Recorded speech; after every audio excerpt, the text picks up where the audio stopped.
These are the steps to guide you through the development of a prerequisite approval survey. First, you will see this is the guideline booklet that walks you through the ASBN rules, what the survey will be looking at, and then specifics on what documents to include, in addition to responsibilities of the program director and the board responsibilities.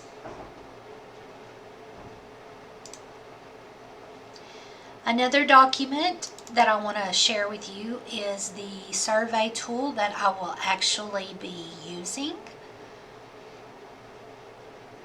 The minimum standards listed here come straight from the education rules, but this is the tool that I will be able to use while auditing your prerequisite survey to determine whether the criteria was met, partially met, or not met at all.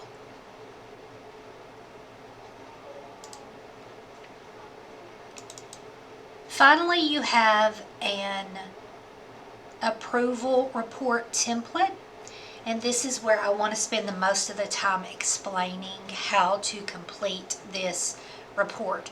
You need to use this template in Word document. Start on page 1 and you want to insert the school name, the program name here. Complete all of this information. Leave this title here. Enter in the program director, chair, dean name and title, and then include the date that you're submitting to me via email. You'll need to insert a table of contents here.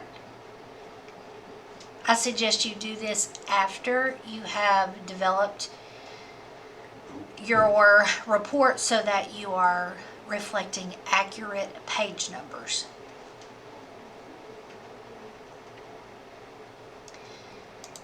What I need you to do is not change any content in the template that is bolded.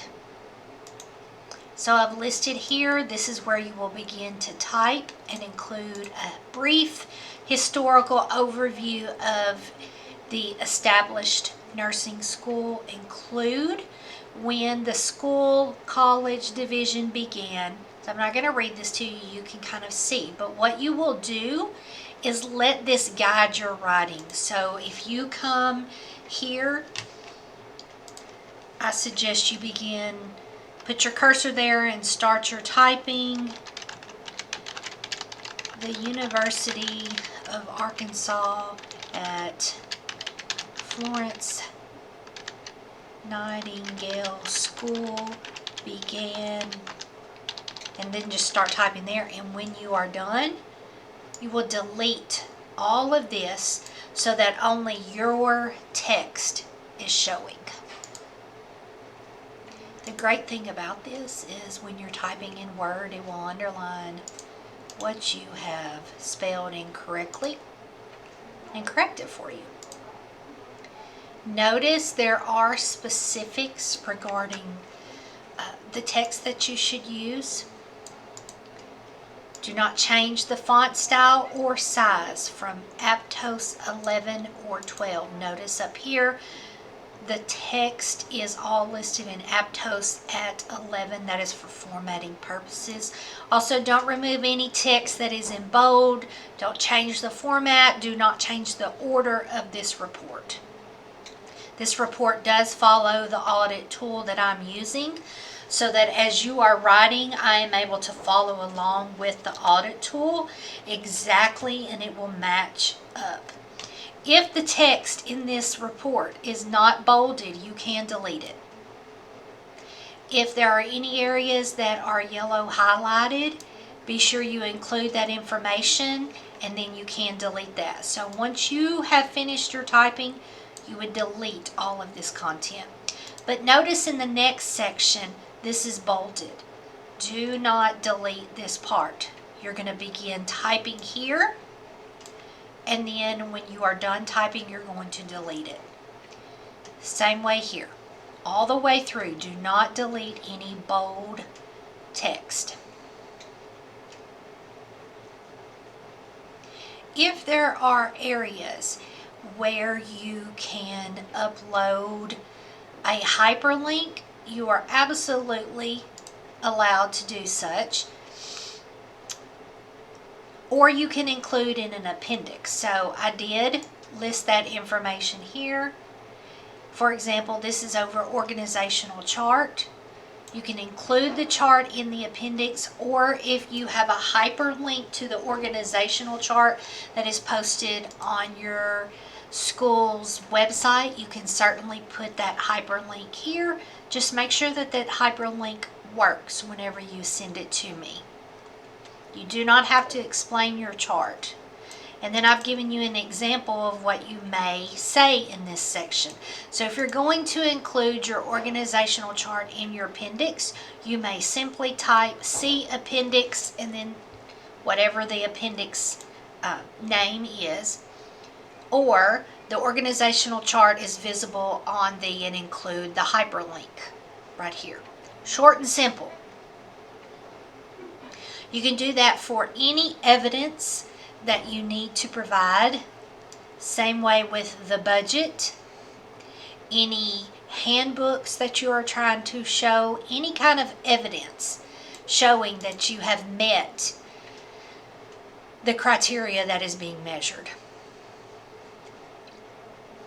When you get to the very last page, if you have references, this is where you will put them.